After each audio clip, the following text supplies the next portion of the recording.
well say what you got to say before you're dead. And I encourage you to watch it once, twice, 3 times. I love when politicians say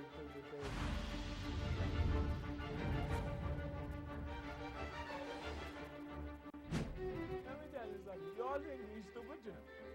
If you take offense to it personally, that's what it says. And it's the number one show. That's the show.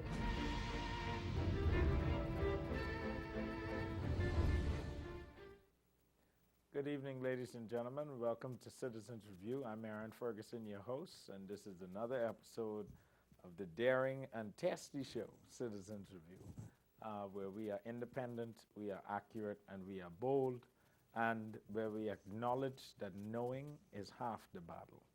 And we can talk a little bit about why that's important this show. This week, I want to tell all of the viewers and the sponsors of Citizens Review a heartfelt thank you. Every time I travel around, and I went to Freeport last week, people just show me their love. They talk to me.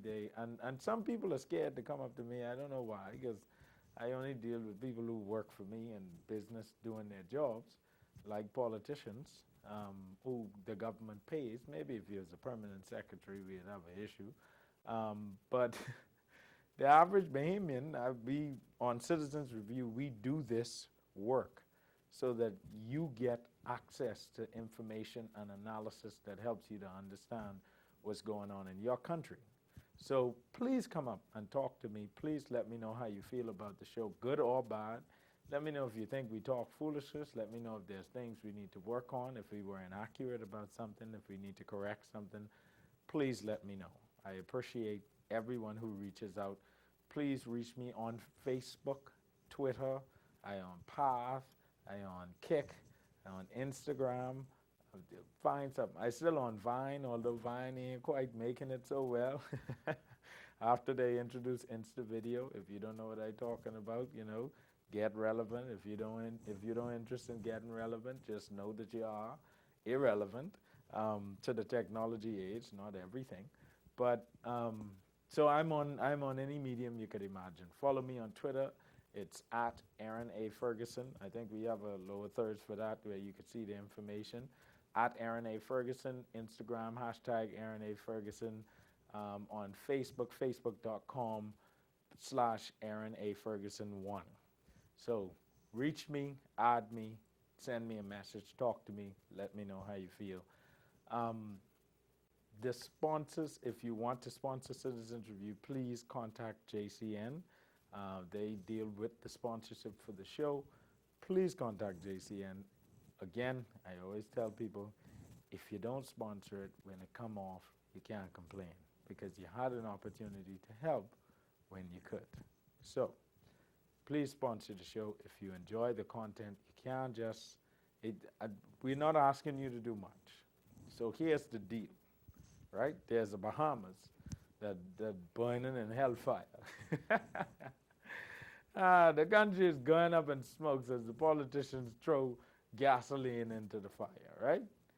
And so you have this show, and this show is unafraid to speak on any issue in a very honest way where you can trust us, you can verify our information. We've never been sued. We've never had any sort of litigation brought against us. In fact, people have been sued for us, but they never quite get my sue letter. Never been sued. And oftentimes we discuss people who have law firms, and they certainly are capable of filing a lawsuit and not spending much money to do it, but they never sue us, probably because we don't lie. We provide biting analysis. We give you the story as it is, and whether it's Freeport, Nassau, Abaco, all the way down to Long Key, Rum Key, San Salvador, Auckland, Crooked Island, Long Island, wherever. We talk about it, and we talk about it in an honest way. So that's what we do. Here's what you have to do.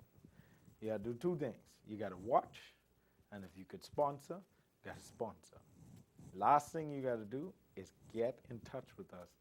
Let us know what you think, and any information you got, send it to us so we could deal with it. So you would not imagine how many people every week send me things and say, Fergie, I need you to look into this. And then when we look into it and we find that there is more to the issue, we expose it, we discuss it, we talk about it on TV. So that's important. We thank the viewers. We thank our sponsors. Also, a special segment of viewers, the viewers that are outside of the Bahamas that watch Citizens Review online. We have those viewers according to our statistics that we can track online. Obviously, when you watch, we could track the general IP addresses, not each individual one someday, but we could track, we know where people are watching generally. And so we have a lot of viewers in the United States, we have a lot of viewers in the United Kingdom, a lot of viewers in China, some viewers in Russia. I don't know who Bahamians are that are in Russia, but we have viewers in Russia. We also have viewers in, we have 2 viewers in Finland. They're very, very peculiar. They watch every week. I can see 2 people, Finland, every week. Next week, 2 people, Finland. So there are 2 viewers in Finland. Thank you, 2 viewers in Finland. We have viewers in South America, particularly in Brazil, and also like 5 or 6 people in Argentina that watch. In the United States, it's a few thousand people. In London, it's a few thousand. In China, it's a few hundred. I'm assuming that's the students who watch that are off in school. We have viewers throughout the Caribbean. We have quite a few viewers in Jamaica, in Trinidad, and Barbados.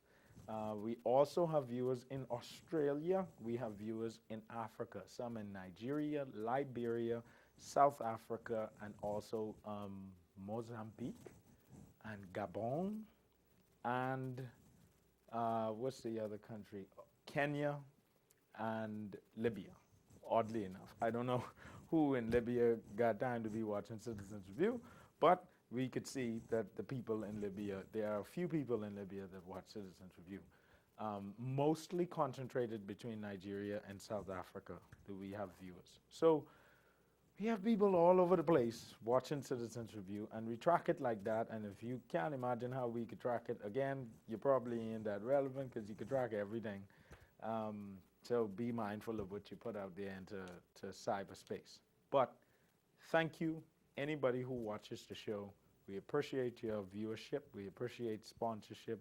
Anybody that wants to sponsor, we invite you to come and help the show. Again, I done tell y'all, I ain't gonna fight you. If it ain't sponsored, it can come off. I don't make a dime from it. Anybody could tell you that. You could call and verify that. So I do it because I think it's important, and it is. I also think it's important for the democracy. So let's make that happen.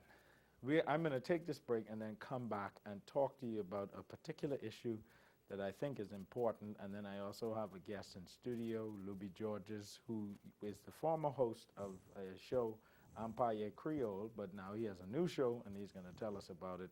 And also he's very critical at this point considering the challenges within the Haitian community with this fire. So we can talk some controversy with what people continue to quote and quote call a Haitian problem, but I call it a growth problem. We'll be right back after these.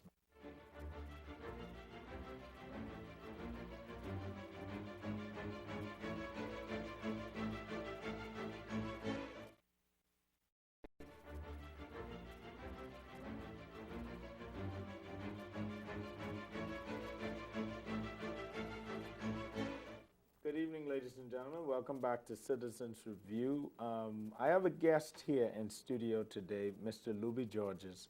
Luby Georges is a friend of mine, and we met in the barbershop. You've seen me do shows in the barbershop. That's GQ Diplomat Barbershop in Palmdale. Luby Georges and I met there, and after we met, I started television, Luby started television, then went into television with the next show. He started with Empire Creole. Empire Creole. Yes. And then the Diaspora Conversation. Yes, yes. And now you have your show, The Haitian Connection. The Creole Connection. The Creole Connection, which is on Guardian Radio 96.9, yes. Okay. But I wanted to talk to you because this I keep hearing this vitriol and this hate language and this Haitian problem and this Haitian issue and the Haitian and I'm sickened by it. It makes me sick, the attitude that Bahamians have. For me, if you watch the movies that depict Alabama in the 1960s, the response that whites had to blacks and how they would treat them, how they would want to not be around them. White flight even, when so many black people moved into a neighborhood, I think it was 11%, because we studied in school, but when so many black people move into a neighborhood, the whites would flee to the suburbs, which is where they went. That's how you got the American in the cities. And it is so reminiscent for me of how Bahamians talk about Haitians. I mean, Bahamians talk about Haitians like they are the scum of the earth, not people almost. And beyond that, there is a common contradiction. So we are the Christians of all Christians. We believe in God of all gods. We church every friggin' week. We got more churches per capita in the Bahamas than anything else. But we will walk out of that church and say, I'm Haitian, this Haitian, Haitian. I can't stand it. There's a problem. You need to send them all back. How do you, even Neil Ellis said on his pulpit that the government needs to protect the borders. Now that makes no sense to me, because if you as a Christian, there is no border. No. Especially if you as a Christian promoting religious tourism. There is no borderline with Christianity.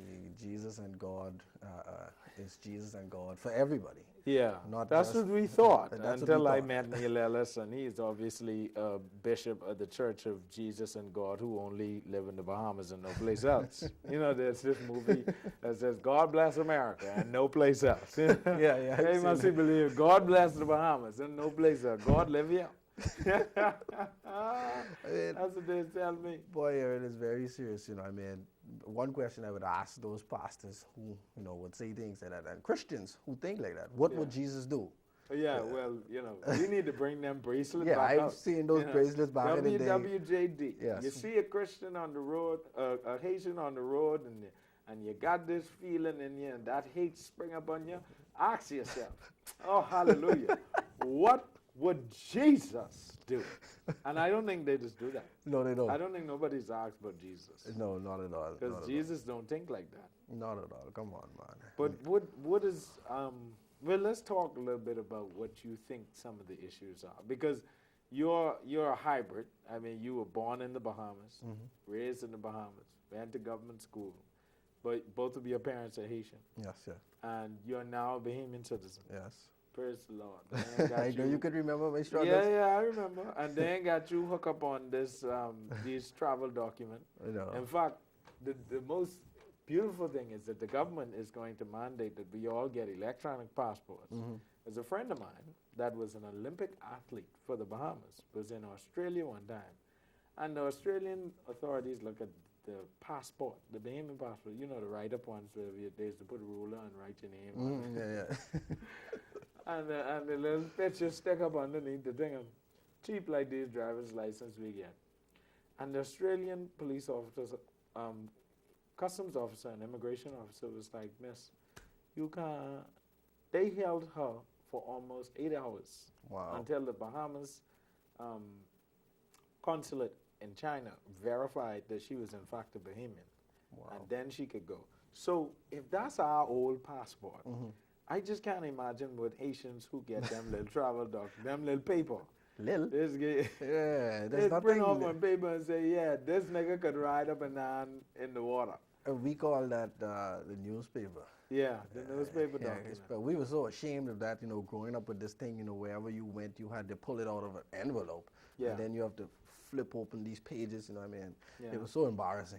Well, my question for you is, and I know there are Bahamians watching this right now, like, oh, I wonder if Aaron Haitian, you were so stupid. If you thought that, you're stupid. I mean, you're just an idiot. You need to know that. Because you don't have to be Haitian to be either Christian or sensible. But let me ask you this. What does independence mean for a Bahamian like you? Because obviously, it certainly don't mean jump up on the fort and raise the flag and get excited. What does independence mean for you?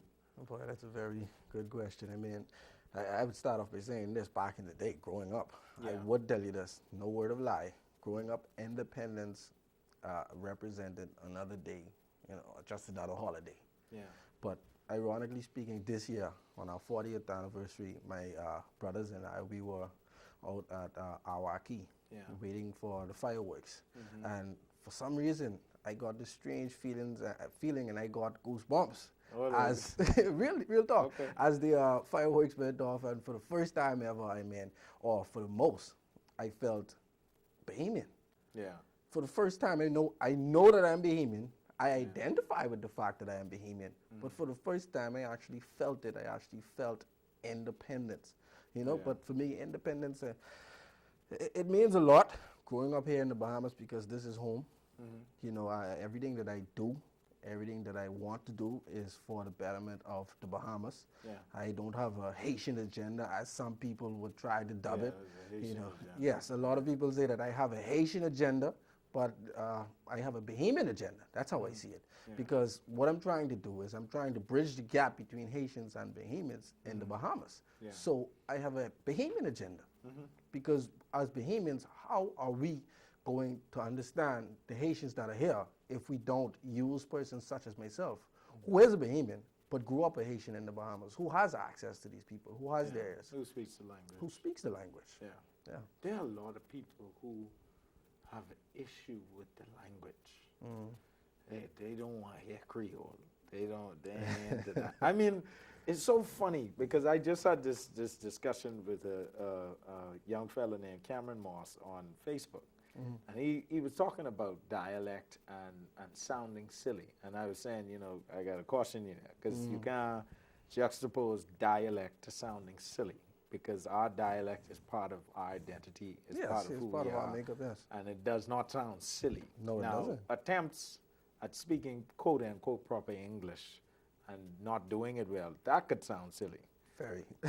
But you also got to take into context English. Of course, the Queen who promotes English to us as proper English is sworn in French, because French was the language of royal people, not English. English was the language of the Anglo-Saxons, who were the slaves of the royalty, and English was actually the Creole.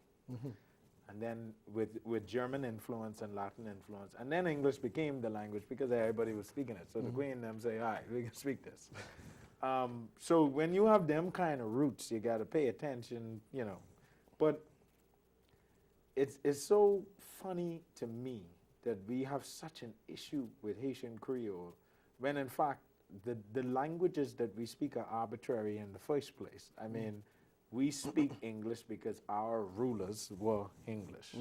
Haitians speak French and Creole because their rulers were French and Creole. Precisely. However, there is a 204-year gap in between. Actually, it's a 169-year gap in between when you all dismissed the ruler and when we did. Yeah. But it's so trivial. It's so, even in Miami, you have these people resisting Spanish. Well, the only reason you all speak English is because the English get you all, the Spanish get us. And so we working together. I don't understand. And obviously, if there is a people living in your country and they speak a different language, and they have numbers, and you got to talk to them, and you got to learn the language. and one would think so. Yeah, and it is expected that they also learn English. Yeah. Which I don't remember having too many problems with Haitian people resisting learning English. No, there isn't a resistance on behalf of the Haitian people, with learning English. Yeah. Now we must understand that the English language is probably the most difficult language to learn. Yes. One of them. Yeah. Definitely. So think about it. These persons coming from Haiti, some never heard English in their lives, don't know a lick of English. They come here, where do you expect them to pick it up from? Yeah. You know, most Haitians who pick up the English language are those who were here a very long time, or you know, had some sort of higher level of education back home, because English is a class that is offered back in Haiti. You can learn English in Haiti, and also those, you know, who pick it up to the workplace, to the workforce. And you know, the funny thing about all of that disdain for Creole is that we don't offer English classes. We don't teach English. you know where we say, okay, if you're Haitian, Bahamian, and your English is lacking, we want to make sure you learn English. But what we will say is that make sure you don't teach Creole. Yeah. You know, it's a very sort of stupid response. But okay, so there are a lot of issues that we have to talk about. Let's talk about burden is the big question. Because what I always hear is the Haitians are providing an unnecessary and an added burden to the healthcare system, to the education system, social services, blah, blah, blah. What do you think about that? I kind of understand where, you know, persons who would say something like that would come from, but I can't justify it. Okay. On the way here, ironically speaking, real talk, I started to think about NIB, and it just dawned on me that the Haitians that are working here, who we deem illegal or legal, they're paying NIB. Yeah. So they are contributing. Yeah. They're giving back. Well, and there's another side of it too, because there are Haitians who are working every day getting paid, who also are not contributing, but they would. Yes. If they didn't fear for, you know, being sent back, they would contribute. So I'm sure, for example, if we were to say, okay, listen, we understand we can't protect the borders. You can forget that. It's 100,000 square miles of ocean, 100 miles on the southern border. You need them $100, $200, $300 million boats to protect the border, or drones, or all these things. You can't protect the border. And if you look at the repatriation, we repatriate like 1,000 every year, which costs us a little over $1 million, which don't make no sense to me. Penny. And then of that 1,000, they anticipate that 600 comes back. So it's a waste of time, right?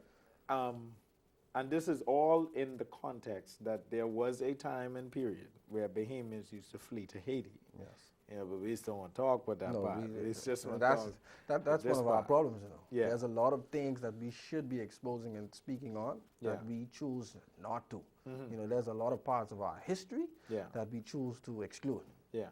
Well, and there's something that I said during the independence celebration, and somebody is like, well, what the hell you mean by that? I said, what you mean?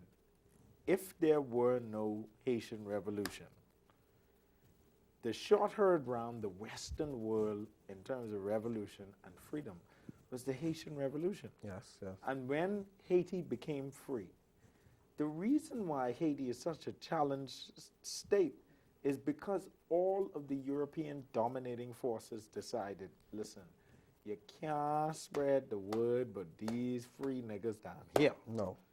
It's the same response that you had to Nat Turner's Rebellion, where you see Willie Lynch come out with a whole treaty on how you got to deal with these niggas because they're getting out of hand. And they had scientific journals coming out saying that the Negro has to work because his blood is only vital if the Negro works hard. What I'm saying is the kind of response that we saw to the Haitian Revolution was the same response we saw to Nat Turner's Rebellion. They killed every single person who rebelled, and they silenced that, so you couldn't hear about that, because they knew the way it's just like the Arab Spring. One country, next country, next country, next country, next, and it just keeps going. But what I said was, our 40th anniversary of independence is only yielded by the Haitian Revolution. That was the first step. And the Jamaican independence and the Bayesian independence, critical to the Pan-African independence movement, Ghana independence in 1955. All of these countries, African and black countries that became free from European dominance, Haiti was the first one.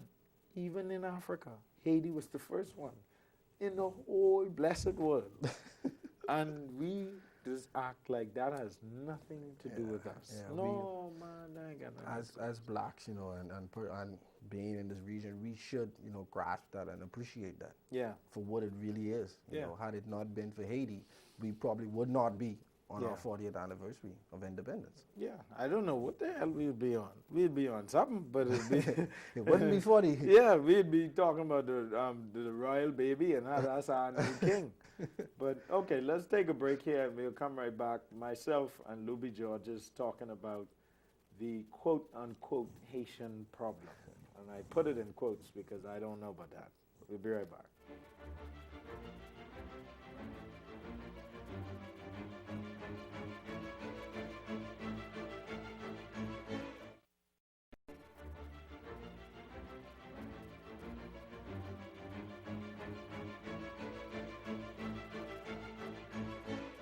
Good evening, ladies and gentlemen. Welcome back to Citizens Review. I'm Aaron Ferguson, your host, and this is Luby Georges, my guest, the former host of Empire Creole, the Diaspora Conversation, and now the current host of the Creole Connection.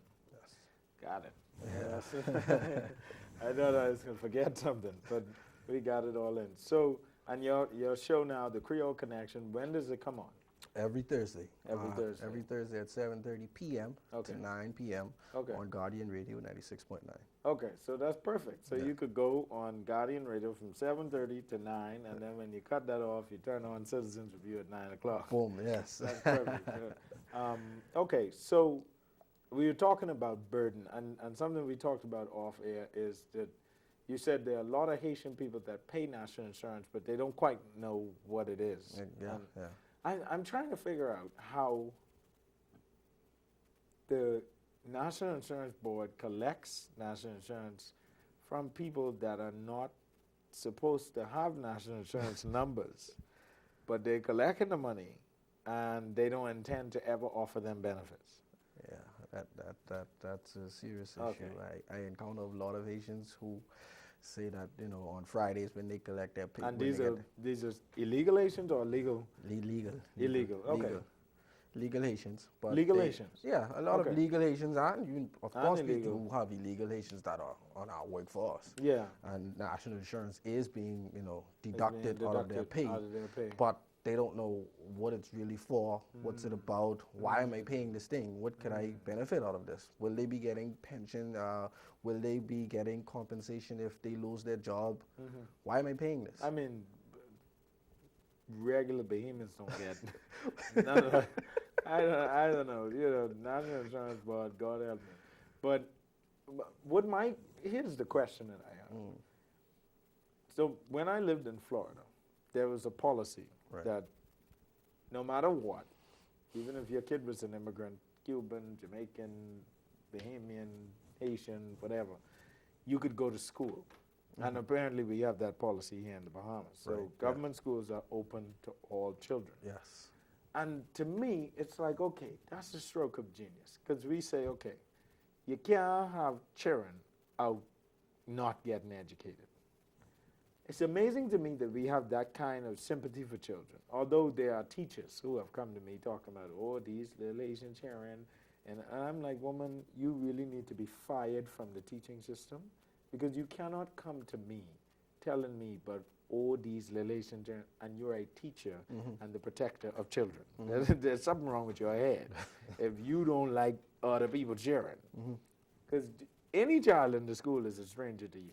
Yeah. But anyway, what I thought about was that if we say, okay, we don't want Haitian children or illegal immigrants, and I have an issue with the word illegal being applied to humans. I just have an issue with that because I don't understand how you could be an illegal human. I understand Yes. how you may be violating a law, Yeah. a law that may need plenty review, but I don't understand. Because illegal humans were those humans that used the white-only bathroom. That was an illegal movement into a bathroom that you wasn't supposed to be in, which is why I keep saying Haitian identification of Haitians in the Bahamas reminds me a lot of how white people used to treat black people in the South in the 60s and the 70s. The only thing we ain't doing yet is killing people because they're Haitian. But we certainly discriminate in any means, any way that we possibly can. We relegate Haitians to what we think is low-lying jobs, that they have no right to be doing anything else in this country, and they are quote-unquote illegals. And all I always ask is, if a tsunami hit the Bahamas, that same tsunami after the earthquake in Haiti that we thought was coming, and we only got 3 weeks food supply, and we start jumping in boat, what will be our fate? Because then we'll be in the same situation as we find our Haitian brothers and sisters are in. And the situation of the average Haitian from Haiti is not one that could not have been prevented. It could have been prevented. But European forces decided that they will be the poorest black nation in the world. I remember after the earthquake, France was still talking about the money Haiti owed because of the revolution. I mean, what the hell? 200 years ago, and you only forgive a debt because people decided to revolt against And the ones the French who government. are not forgiving for this debt, they weren't even around. Like, you weren't things that your ancestors did. Yeah, literally. A debt levied on Toussaint Louverture for the revolution is affecting Michael Martelly's government. That got to be, and you all think these European people got sense. It makes no sense to me. But what I was saying was, in terms of what I thought was a stroke of genius, if we think it makes sense to integrate children into school, because you can't just have them out there, doesn't it make sense to see if Haitians would be willing to make NIB contributions and pay any other taxes? I don't know of a Haitian person that would not pay taxes. I don't know that Haitians would, on the whole, say, oh, no, these Bahamians want us to pay taxes. Because there's a percentage of them that pay taxes now and they don't even know where to go. They don't necessarily benefit directly. There may be other people using resources, but I don't know. It just seems to me that we could look and say, okay, if we could integrate the kids into education, let's look at NIB. Let's look at how we could integrate to benefit the country. Let's look at different services. There has to be the hospital. Let's look at fees and stuff in the hospital, how we could integrate people into that. Because these are people, at the end of the day, all our Christian and all our Bible and all of that and everything has to be what comes to the forefront. What would Jesus do? I don't think people just think about that. No, people definitely don't think about that. And to your point, Haitians would be glad to pay taxes. Yeah. They will be happy. If I were the government, I'd be glad to collect them. Yes. Because they need them. Definitely, that's something, the government, necessary persons should look into. We literally say no. No. Stay illegal. Don't pay us no tax. Make the money, send it back home. Yeah, send it back home. We are not going to integrate you at all. I think, and I hear Bahamians say this all the time, they send all their money back home. Well, it's back home because we have told them that this is not their home, up to and including the ones who've been here 18 years and born here. And don't get yourself comfortable, baby, because this ain't where you from. Okay, so I have money. What I can do with my money? Send it back home. You don't want tax money from me. You call me an illegal. I am not a full person. You got people like yourselves who grew up in the Bahamas, just feel a little piece of Bahamian the other day at Independence. So what do you expect me to do? What do you expect my economic activity to look like? That's a very good question, and I don't think the question is asked enough. Yeah. What do you expect these people to do? Put yourself in their position from birth or from. That's almost like saying, what would Jesus do? Yeah, but go ahead. Yeah, or from stepping foot in the Bahamas, you've been telling this person that guess what, you don't belong. Yeah. You don't belong. Everywhere that you go, you know, that's what you hear, that's what you feel. And you were speaking to the fact that the teacher said, you know, the Haitian kids, the Haitian kids. I mean, I remember growing up in school. Yeah. And a particular teacher who I remember up until this day, I would never forget him. I don't hold anything against him. I don't have any malice in my heart against him. Yeah. But the experience I would never forget. Yeah. I forgave him, but that doesn't mean that I'll forget the experience. The teacher mistreated you in the class. Yes, in the classroom. Because you were Haitian. Because I was a Haitian, in front of my peers, you know, sent me up to the chalkboard, and I was probably taking too long for him. And he told me, you know, go grab your seat, your Haitian self, hurry up, carry your Haitian self. And he did not say it that nice. I'm saying it, you know. This is a teacher in the classroom. Teacher in the classroom. Probably primary school. Probably went to church that Sunday. Probably. Every This Sunday. is probably a Monday too, I don't know. Oh my God. Let me ask about other forms of discrimination. I have been told that everything up to and including immigration officers and police officers show up in areas of the Haitian community and extort funds. Say, listen, y'all got to pay the ransom. You got to pay us money because we know where you are. And so you make $200 this week, slide one slow 100 here, and then we ain't going to bother you. I've heard about that in large numbers. Yeah, I've said it, and I've been saying this for a very long time, and we all know it. Yeah. We live in a corrupt society. Yeah. From top to bottom, we live in a corrupt society. So, you know, something like that should not shock anybody. You know, of course, we do have, you know, police officers who would probably pick up Haitians. Is this a big problem, though? It is a big Is problem. it widespread? It is. I think it is. I've been told in Baintown and Grandstown it's a regular. It's like every week. They just come every week. I don't know how prevalent it is. You know, I can't, you know, speak to how much it happens, but I know it happens. I've heard it before. I've probably seen it once or twice before back in the day, you know, that sort of stuff. I've seen it. You've heard it and seen it? Yes, I've seen it before. All right. I've seen it before. You've seen police officers and immigration officers freeing up Haitians for money. I've seen police cars, police vehicles in front of Haitians' homes, you know, pull up to the corner with the Haitian in the back seat and then let them out.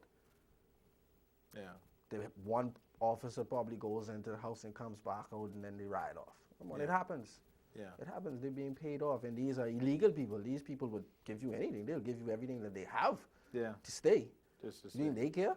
They can't put their monies in the bank, so chances are under the mat or under the bed somewhere there's some money, so they carry them home and say, you know what? Or if that person doesn't have any money, then they'll say, you know what? Take me by my cousin, and this person will now pay for them. Yeah. How do you think the average Haitian considers, like, because we know amongst Bahamians, our opinion as of late is, you know, when you go to school in the States, you don't come back. There has to be a consciousness amongst the Haitian community that says, you think these people serious? Like, seriously. They are middle class. I'm talking to Bahamians who just make good six-figure salaries, telling their children, oh, no, don't come back. What you come back here for? And this same person will turn them out and say, these damn Haitian ran here. What they ran here for? And I'm like, didn't you just tell your child to go to somebody else's country And don't come back. and don't come back? Go look for a better way of life. Yeah. And then your child gets on US Air and comfortably flies to other people's country and don't come back. This man who in your yard, who you call your Haitian, Yes. I think that is a sickening That is term. yes, my Haitian. You have your Haitian. If you say that, listen to me carefully. If you call a person your property, you have some problems inside your head. And you need to go to church on Sunday and say after me, if we say we have no sin, we deceive ourselves and the truth is not in us. How do Bahamians justify these things with all the church in mind? I don't understand it. You come from both communities, so you tell me, because I don't understand my own people. I don't understand that. It's mind-boggling, you know. I mean, we're in church every Sunday. There's only There's no do unto others. there's You no have one that them is do more unto Christian you. than Bahamians. Yeah. Do unto others as you would like them to do unto you. But yet, you know, we're supposed to be our brother's keepers.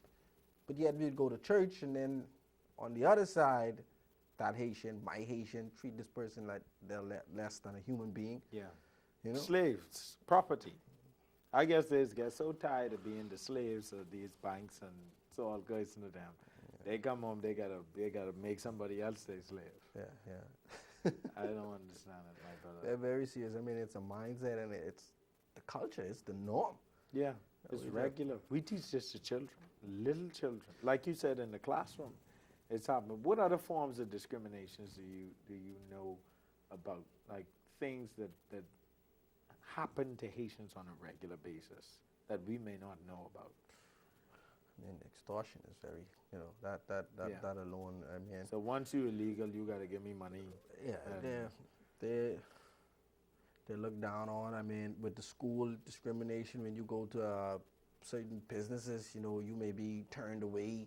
Yeah. You may have to go to the back of the line. They speak to these people very badly. I mean, I remember 1960s Alabama. I don't care what nobody say. I was at a fast food joint, and a Haitian guy was on the line ordering his food. Yeah. And the cashier, as he tried to order and he spoke with an accent, she looked at him, in a funny way because of his accent, and she could tell that, he's Haitian. Mm-hmm. So I intentionally went on the side of him and started to speak Creole to him. Mm-hmm. And then she looked at me like, oh, you ain't. Oh, that's the biggest thing. The image to tell you, you don't know who was who. What just happened, And then, they would say to each other, you don't look Haitian. You don't look like a Haitian. Mm. What does a Haitian look like? Yeah, like a black man migrated from Africa through the transatlantic slave trade, brought to work. The mistreatment is widespread. Like all our story. That's what it sounds like to me. Yeah. The mistreatment, I mean, it's across the board. Yeah. Everywhere. What about people who say they ain't sorry for y'all, man? And, that's your business. This the Bahamas. It's supposed to be for Bahamian. I heard Loftus Roker saying stupid things like we this and that in the Bahamas, and I don't apologize for that. Of course, he's from a bygone era that will not say bye and be gone. I hear the stories often about, back in the 80s, 85, 86, where, there was a mass repatriation with the barge, and that sort of stuff on Portuguese and Haitians had barge. Yeah, they was telling me there was some barge or big ship, boat, something, they were sending them back home on. Yes, I know of it. They know not what they so do. Sadly, I don't remember it. Yeah. But I apparently experienced it. Yeah. Yes, because my mom told me that she did, get fed up, because it was a lot of harassment, police breaking down your doors, coming in, they beating up the Haitians, picking them up and then taking them out. They beating up enough young Bahamian men, so I could imagine what they do in the Haitians. Yeah, but those raids that we see happening, that often happen, you'd be amazed to find out what happens in those homes when they bust these doors down. You'd be surprised. These people, monies are taken, they're robbed, whatever valuables that, persons could come across. Yeah. I had a conversation about 3 years ago with a senior justice on the Caribbean Court of Justice, and I said, she's from Justice Bernard. She's from Guyana, but she operates in Trinidad where the CCJ is. Mm-hmm. And I said, do you know that these kinds of things, because what has been happening to Haitians has been disturbing me for a long time, being in the Bahamas, and spending a lot of time in South Florida and being the friend of many Haitians. One of my very closest friends is a Haitian PhD in Atlanta. And when I talked to Justice Bernard, and I said, do you know we have things like immigration officers jump on buses. Like they'd stop the average public bus and say good morning. And everybody got to say good morning. And when you say good morning with an accent, you get pulled off the bus. And she said, no. I said, what you mean no? I said, the hell, that's the nice part. That's good treatment for Asians in the Bahamas. And she said, are you serious? I said, absolutely serious. She said, those are human rights violations. And that was the argument again, and I don't care who is offended. Our treatment of Haitians is no different in what I see than how blacks were treated in 1950s, 60s, 70s, Alabama, Mississippi, Louisiana. And Malcolm X's argument was that this is more than just racism. This is human rights violation. This is a state acting against a people. And what the consensus in the Bahamas and how we attempt to own Haitians with their my Haitian concept, and how we attempt to dismiss Haitians as lesser than people, that there are human rights issues there, major human rights issues. And I think, congratulations, in my opinion, to the Cubans who are in Miami protesting the Bahamas embassy and saying how ridiculous the detention center is, because it is ridiculous. Yeah. And Fred Mitchell could sweep that story up all he wants. It's garbage. But my brother, I say to you, I always tell people, as a human, I apologize to the Haitian community, because my freedom, my independence was yielded on the backs of Haitians, of Toussaint and all of the revolutionaries who brought about freedom 169 years before my country got the message. And we didn't even get it wholly. Because I still got to hear the story about this royal baby who is now third in line to be king of the Bahamas. You know what I mean? King of the Bahamas. King of the Bahamas. We in the deal, you know. But anyway, thank you for coming on the show, man. Any last words? Anything you want to say to the Bahamians, Haitians? The pleasure is all mine, Aaron. And before we wrap up, I would like to publicly invite you to be, you have an open invitation to come on the Creole Connection. Oh, definitely. And this is going to be based on, one of the most interesting shows I think you ever had. You know, the Haitians are taking over. Oh, yeah. Because there's no evidence. I always ask people, 3 industries. Name me one Haitian taking over, and I'd be with you. Let's talk. Haitians taking over. Yeah. But I can name plenty Europeans. I can name plenty Canadians. I can name plenty Americans. Yeah, so that's an open invitation. I would love for you to be a part of the show. Yeah. And again, thank you for having me on Citizens Review. You can call on me at any time. It's no problem. I'm not afraid, to expose some of these issues. Yeah. There's a lot of things that we consider taboo and that, topics that we shouldn't speak about in this country, but I think that is the problem there. Yeah. We should not be afraid, to touch the issues, the problems.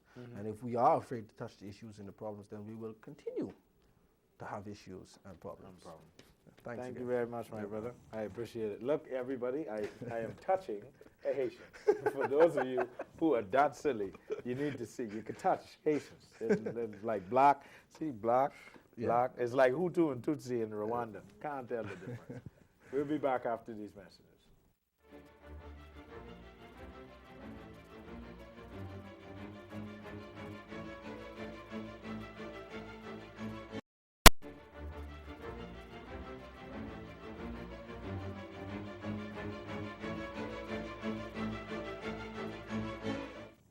Good evening, ladies and gentlemen. Welcome back to Citizens Review.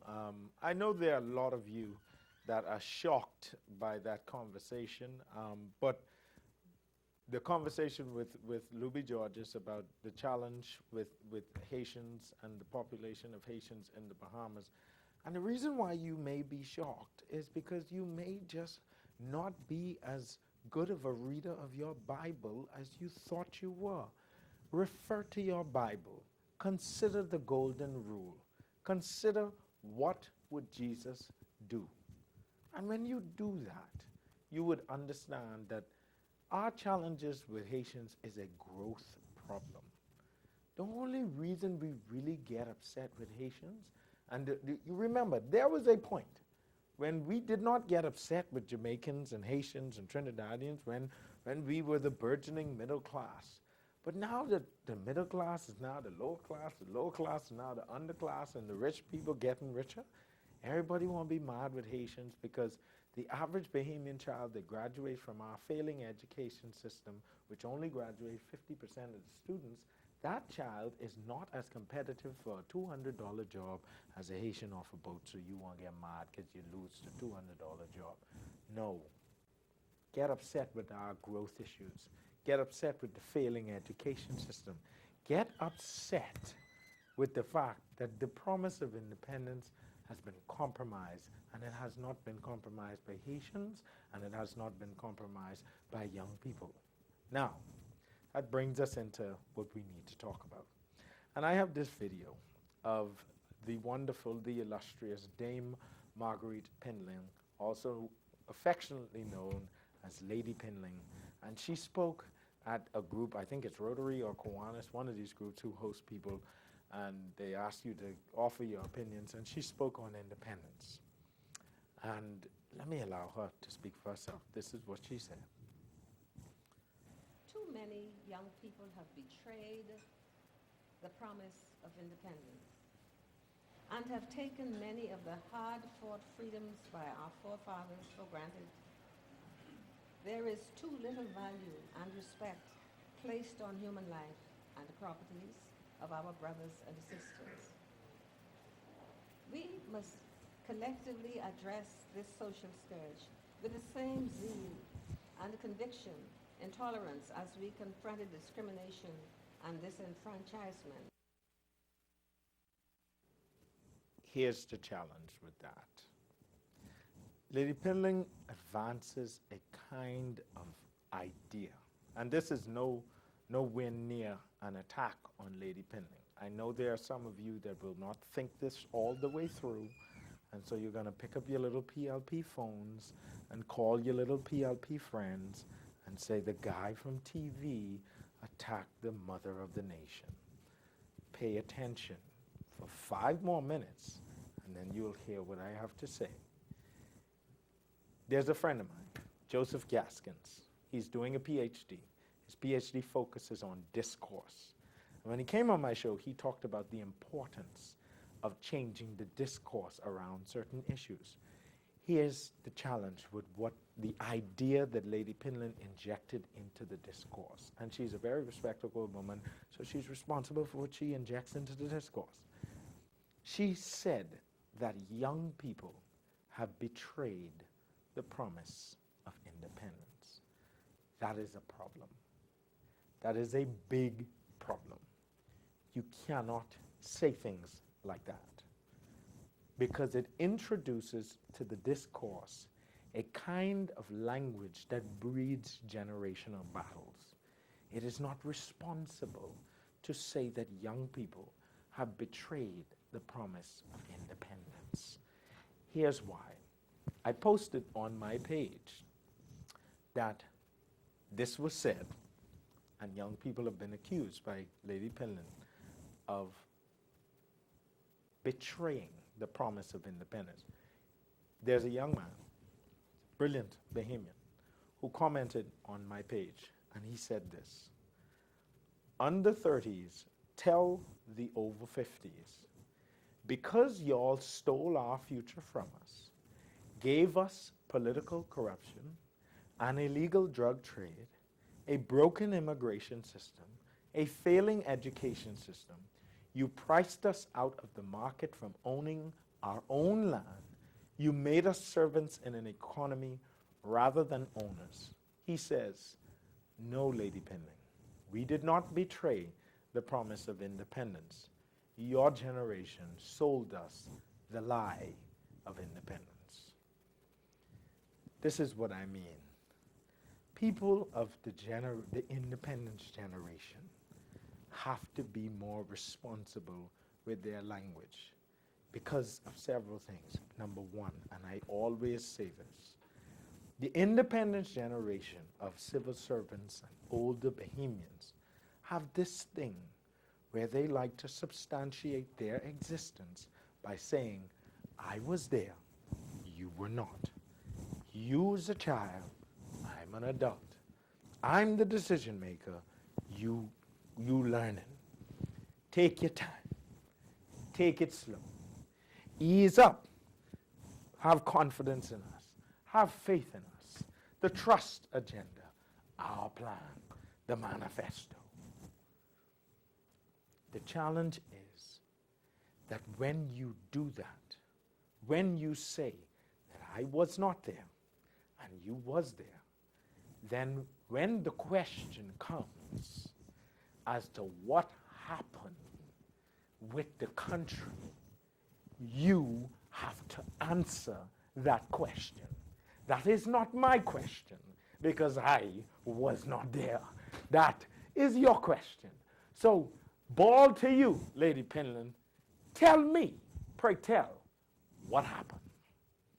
Tell me what happened to the country, because I don't have the answer. I'm the one that doesn't know anything. I'm the one that wasn't there. I wasn't there on the 4th when the flag raised, when Prince Charles come to give us the letter from Imar. I wasn't there. So you tell me what happened to the immigration system. You tell me what happened to the education system. You tell me, pray tell, generation of independence people, all y'all who got all the money and no solutions, and all the rest of us broke, and y'all asking us what happened? You asking me why you're not cheering shooting up the people. You asking me why the crime's so high. You asking me why corruption's so ridiculous. Y'all asking me?